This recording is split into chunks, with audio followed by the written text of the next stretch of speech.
నేను calendar create చేశాను.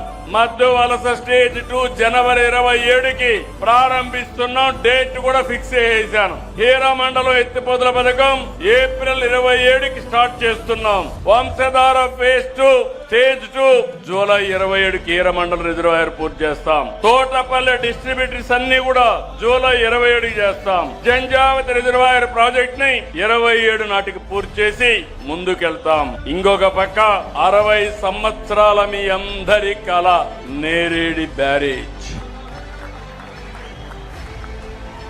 మన మంత్రి రామ్మోహన్ నాయుడు గారు కేంద్రం కూడా బాగా మాట్లాడి సమన్వయం చేసి అన్ని ఇంటర్ స్టేట్ అడ్డంకులన్నీ తొలగించారు. ట్రిబ్యునల్ అవార్డు కూడా వచ్చేసింది. ఇప్పుడు హామీ ఇస్తున్నా ఈ టర్మ్ లోనే వీలైతే పని ప్రారంభించడం కాకుండా రాబోయే 3 ఏళ్లలో పూర్తి చేసే బాధ్యత కూడా ఈ ప్రభుత్వం తీసుకుంటాం.